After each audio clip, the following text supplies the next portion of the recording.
Hi everyone, I am Lisa. In our podcast, we break down the complexity of the English language into simple pieces. And I am Eric. Join us as we explore vocabulary, idioms, and more, all explained in plain English. Let's make learning English fun Then, and to accessible. provide. Okay, Eric, please tell us what the words are today. Okay, Lisa. The first word today is awful. Then, we will continue with previous and to provide. Then, to get along with. And the final one is to judge a book by its cover. Okay, let's move on to our first word. What is the first word, Eric? The first word today is awful. Awful. Awful. Awful. That sounds intense. What does it mean? Awful means something that is very bad or unpleasant. It's stronger than just saying bad. Can you give us some sentences with awful? Certainly. Imagine someone tasting a new dish. They might say, "This soup tastes awful. I can't eat it." And another person might agree, saying, "I agree. It's too salty." I see. Can we use awful for things other than food? Absolutely. It's like watching a movie. That disappoints you. You could say, "The movie was awful. The plot made no sense." So it's about strong negative feelings. That's right. And we use it a lot when something is really bad. I see. Can you provide an example of dialogue using the word awful? Sure thing. Here's one. How was your experience at the restaurant last night? It was awful. The food was cold, and the service was really slow. I got it. In this dialogue, Sam says that their experience at the restaurant was very bad because the food was cold and the service was slow, right? That's correct, Lisa. It's common to use the word awful to describe something unpleasant. Got it. So awful is for when things are really, really bad. Exactly. Now, let's try a different setting. Imagine you're at a concert, and the singer's performance was terrible, and someone said, "That concert was awful. I want my money back." So, they felt very disappointed by the experience. Thanks for explaining awful, Eric. You're welcome, Lisa. By the way, it's a strong word, so use it carefully. Yes, and we hope our listeners don't have too many awful experiences. Now, Eric, do you have any tips for our listeners on how to deal with awful situations? One tip is to try to stay positive and focus on the things you can control. It's important to remember that bad days happen to everyone, and they usually pass. That's great advice, Eric. Staying positive can definitely help us having tough times. Well, it seems like we've covered the word awful quite well. Shall we move on to the next word? Yes, let's move on to the next word. The next word is previous. Previous. Previous. Previous is used to describe something that happened or existed before the present time. So like when something happened earlier or before something else. Exactly, Lisa. For example, if you're talking about your last job, you might say, "In my previous job, I worked as a teacher." I see. Can you provide an example dialogue using the word previous? Sure, Lisa. Let's listen to the example dialogue. Did you watch the previous episode of our favorite TV show? No, I missed it. What happened? Well, in the previous episode, the main character finally found out the truth about their long-lost sibling, and it was quite a dramatic revelation. Oh, I can't believe I missed that. I'll have to catch up before the next episode airs. In this dialogue, Rosa uses the word previous to mean the episode broadcast before the last episode. That makes sense. So previous is used to talk about something that was before now. Exactly. All right. Now let me ask you, Eric, what's something you did in your previous job that you enjoyed? Well, in my previous job, I enjoyed organizing events and meetings. It was always exciting to see everything go together smoothly. Organizing events. Sounds like a fun task. Eric, do you have any tips for our listeners on how to use the word previous correctly? One tip is to remember that previous refers to something that happened or existed before the present moment. So you can use it to talk about past experiences or events. That's a helpful tip, Eric. Well, it seems like we've covered the word previous quite well. Let's move on to our next word. What is the next word, Eric? Okay, the next word is to provide. To provide. To provide. To provide is a verb that means to give something needed or wanted. Like when someone gives you food, information, or help. Exactly, Lisa. It's a very useful word. Let's use it in a sample dialogue. Amber, did you provide everyone with the agenda for the meeting? Yes, I provided it via email yesterday. Great. Providing clear communication is essential for teamwork. The example is very useful. And it seems to me like a versatile word, isn't it, Eric? Definitely. And it's not just about information. You can provide help, support, or even a meal. Eric, can you think of a time when someone provided something important to you? Sure, Lisa. My friend provided me with a place to stay when I was moving to a new city. It was very helpful. That's really kind. It's great to have friends who can provide help when we need it. I agree, Lisa. Why do you think knowing how to use to provide is useful? Knowing how to use to provide is important because it helps us talk about giving and receiving help, information, and things we need. It's part of being in a community or family. That's a great explanation, Lisa. And to provide can be used in many situations, right? Yes, it can. We can talk about providing support, advice, or even a service. For example, the library provides free internet access. It is a really versatile word. It helps us describe all the ways we can help each other. Exactly. Learning how to provide for others and finding out when others provide for us builds stronger relationships. Absolutely, Lisa. Well, I think that covers to provide pretty well. Do you agree? I do. It's a simple but powerful word that shows the importance of help and support. Definitely. Okay, now, let's move on to the next word. The next word is to get along with. To get along with. To get along with. To get along with is a phrasal verb. It means to have a friendly relationship with someone, or to be able to work well with them. So like when you get along well with someone, it means you are good friends with them. Sure. Imagine two co-workers, Alex and Maria. They work in the same office. Alex is very friendly and easygoing, and Maria is also quite pleasant. They chat during coffee breaks, help each other with tasks, and even go out for lunch together. They get along really well. So to get along with means having a positive relationship with someone. Can we use it in a sentence, Eric? Absolutely. You could say, I get along really well with my neighbor. We often have dinner together and share gardening tips. Nice. And what about the preposition with? Why do we say to get along with someone? Great question, Lisa. The preposition with is essential here. It shows that a positive relationship involves another person. So, when we say to get along with someone, we mean that both people are nice to each other and friendly. Ah, got it. So it's not just about one person, it's about the relationship between two people. Okay. Can you give an example dialogue using the phrase to get along with? Absolutely. Here's one. How do you get along with your new roommate, Brian? We get along really well. We have similar interests and hobbies, so it's been great living together. I got it. In this dialogue, Jack asks about Brian's relationship with their roommate, and Brian responds by saying they get along well because they share similar interests. That's correct, Lisa. It's a common situation where we use the phrase to get along with to describe relationships with others. All right. Now, let me ask you, Eric, who do you get along with best in your family? Well, I get along really well with my sister.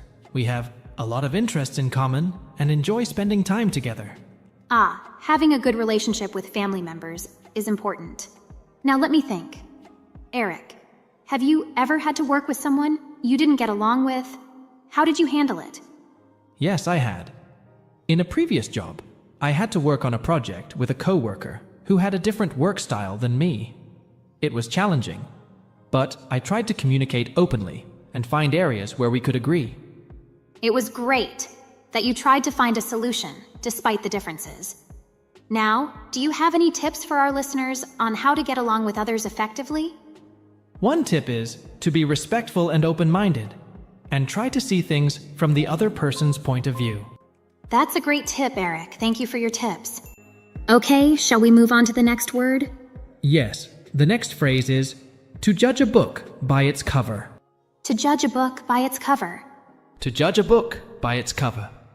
To judge a book by its cover means to get an opinion about someone or something by their appearance. Is it like making a decision about a person or thing without knowing much about them? Yes, Lisa. For example, if you see a person wearing old clothes, you might think they are poor, but that might not be true. Oh, I see. Okay. Let's have a sample dialogue to help understand this better. Hey, John, have you read this book? No, I haven't. The cover looks boring. Don't judge a book by its cover. This book is really interesting and has a great story. Oh, I see. I'll read it. Thanks for the recommendation. That's a great example, Eric. It shows how we sometimes have a quick opinion by appearance. Yeah, and it's not just about books. We might do this with people too. True. It's important to get to know someone before having an opinion about them. I agree. Have you ever made a decision about someone by their appearance and later understood you were wrong? Yes, once I thought a new classmate was unfriendly because he looked serious. But later I found out he was really kind and helpful. That's a good lesson. We shouldn't judge a book by its cover. It just shows how important it is not to think about others quickly. Now, Eric, do you have any tips for our listeners on how to avoid judging a book by its cover? One tip is to keep an open mind and give people a chance to show who they really are before you have an opinion about them. Definitely, it's better to give time to understand someone or something before having an opinion. Well said, Lisa. This phrase reminds us to be open-minded and not make quick decisions based on appearances. Thanks for explaining this phrase, Eric. It's a valuable lesson for everyone. You're welcome, Lisa. It's always good to explain English words to our listeners in a simple way.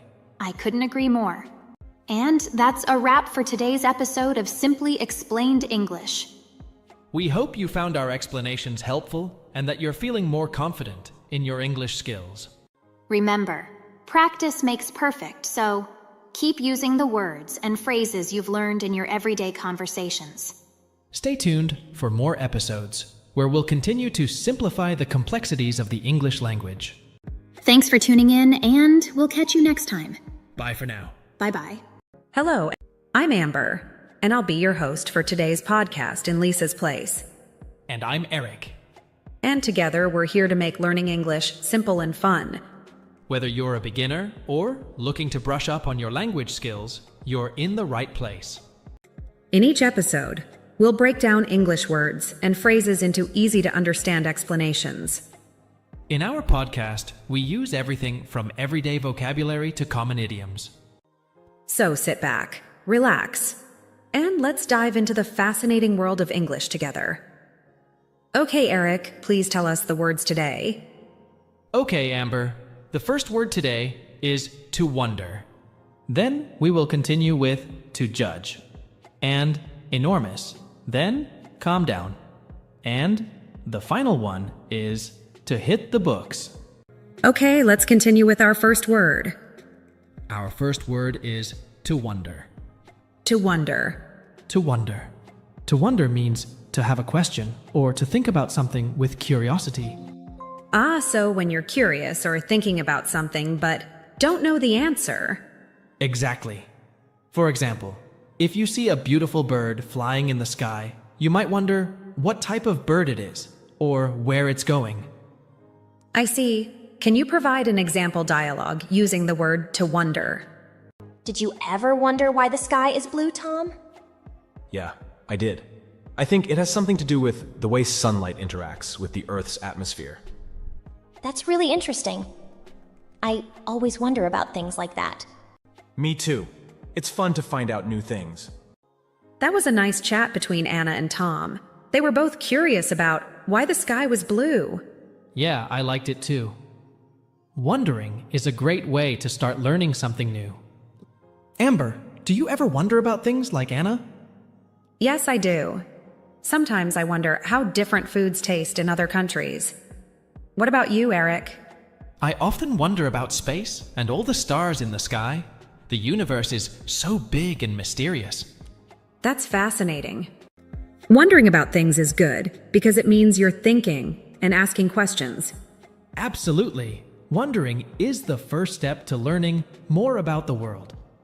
Conversations like the one between Anna and Tom can make people want to find out the answer. I agree. When you wonder about something, you can always research it to find out more. Just like Tom mentioned about the sky being blue. That's right. Well, I think we've had a good talk about to wonder. Now let's move on to the next word. The next word is to judge. To judge. To judge. Oh, that's an important one.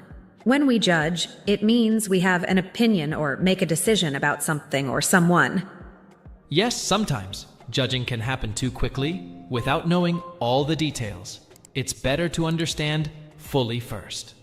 Great point, Eric. Let's do an example dialogue to show to judge in a situation. Sounds good. Let's start. Mike, did you hear about the new student in our class? Yes, I did.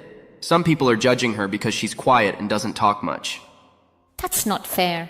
We shouldn't judge her without getting to know her. Maybe she's just shy. You're right, Sarah. It's better to talk to her and learn more about her before judging about her. That conversation between Sarah and Mike shows how some people might judge too quickly. Yes, it's a good reminder to be more understanding and not judge someone without knowing their story. Exactly. Eric, was there someone who judged you too quickly? Yes. Once someone thought I was not good at sports because I'm quiet. But they were surprised when we played soccer. I played very well. It was not what they expected. That's a great example of why we shouldn't judge others. Over time, I've learned that everyone has something special about them. True, Amber. We can change our minds about someone after we get to know them. And sometimes we should remember not to judge things too quickly, like a new food or a new place. Absolutely. When we keep an open mind, we can better understand and value the differences around us. Well said, Eric. It's better to learn more and judge less in life. I agree. It's been a good discussion about to judge. Now let's move on to the next word. The next word is enormous. Enormous. Enormous. Enormous is a fun word. It means something very big, huge, and much larger than usual. That's right, Amber. When something is enormous, it's so big that it can be surprising or impressive. Let's give an example of dialogue to help our listeners understand. I'll be Lucy and you can be Mark. Sounds good to me. Mark, have you seen the new building in downtown? Yes, I have. It's enormous. I couldn't believe how tall it was. Me too. I read it has over 50 floors. Can you imagine that? It's incredible. Such an enormous building must have a great view from the top, Lucy. That was an interesting conversation about the new building. Lucy and Mark both think the building is enormous. Yes, they were impressed by the size of the building. Amber, have you ever seen something enormous? Yes, I have. Once, I saw an enormous elephant at a wildlife park. It was the biggest animal I've ever seen. How about you, Eric? For me, I saw an enormous mountain while I was on a trip. When I stood at the base and looked up, it felt like I touched the sky. Wow, both the elephant and the mountain sound amazing. Enormous things can really make us feel small, can't they? They sure can. It's a powerful word to describe everything that is much bigger than what we see. That's true. And what about things that aren't physical objects? Can they be enormous too? Yes. For example, you could say that someone has an enormous appetite. It means he eats a lot. Or the enormous love they have for their families. That's a good point. It shows that enormous can be used to describe more than just physical size. Exactly. It's a useful word for emphasizing something on a large scale. I agree. It's also a fun word to say, isn't it? It has a big, powerful sound that matches its meaning. Enormous. Yes, it sounds very powerful. You're right. It's a great word to use when you want to make a strong impression or describe something really big. I agree. Okay, it's been a great conversation, Eric. Let's move on to the next word. The next word is to calm down. To calm down. To calm down. To calm down is a very useful phrase. It means to become less upset, less excited, or less angry. It's like becoming peaceful again after being upset. Exactly, Amber. When someone is very angry or upset, they may need to take a moment to calm down before they can think clearly. Let's do a sample dialogue to show our listeners how to calm down can be used. All right, let's go for it. Mia, I can't find my phone anywhere. I think I lost it. Joe, let's try to calm down first. Maybe you just forgot where you put it. You're right. I'm really upset right now. I'll take a deep breath and try to remember where I last saw it. That's a good idea. After you calm down, let's look for it together. That was a great example. It shows how taking a moment to calm down can really help when you're feeling upset. Yes, Mia told Joe that if she calmed down, it would be easier to find a solution. Amber, have you ever been in a situation where you needed to calm down? Oh, yes. Sometimes when I'm really worried about something, like a big exam, I need to calm down and focus. That's a good point. We can think more clearly and make better choices when we calm down. What are some good ways to calm down when you're feeling stressed, Amber? Well, taking deep breaths can be really helpful. Also, doing something relaxing like listening to music or taking a walk can make you feel calmer. Those are great ideas. I find that talking to a friend or family member can also help me calm down when I'm feeling upset. That's so true. Talking about your problems with someone can help you feel a lot better and happier. Absolutely. It's important to remember that everyone feels stressed or upset sometimes. And it's okay to take a moment to calm down. I couldn't agree more. Learning how to calm down is an important skill that can help us in many situations in our lives. Well said, Amber. I hope our listeners will remember to take a deep breath and calm down when they're feeling anxious or upset. Me too, Eric. It's a simple but powerful thing we can all do for ourselves. And on that note, I think it's time for us to move on to the next word. Sounds good.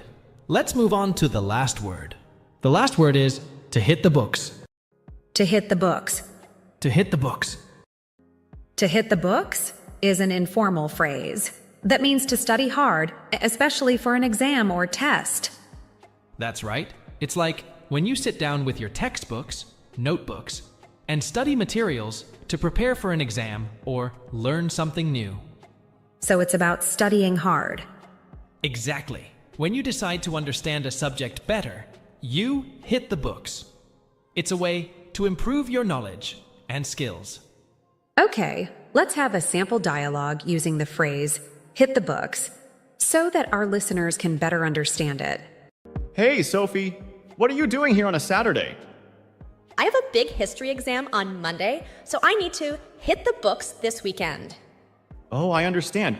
Good luck with your studies. I should probably hit the books too. That's a great example, Eric. It shows how the phrase is used in a casual conversation between friends. Definitely. I like how it emphasizes the importance of studying hard and focusing on learning. Do you think it's important, Amber? Absolutely. If you want to do well in school or learn new things, you should hit the books. It takes time and effort, but it's worth it. I agree. It's not always easy to sit down and study, but it's necessary for success. What are some good ways to motivate yourself to hit the books? Well, to set goals for yourself can be really helpful. For example, you could say, I'll study for 1 hour and then I'll reward myself with a snack or a break. That's a great idea. A lot of people find it easier to study when they break it up into parts. Giving yourself rewards can help you stay motivated. Another good tip is to find a quiet, comfortable place to study, like the library or a silent corner at home. That's so true. It's harder to concentrate when there is a lot of noise or other things around you. A good study place can make a big difference. It really can.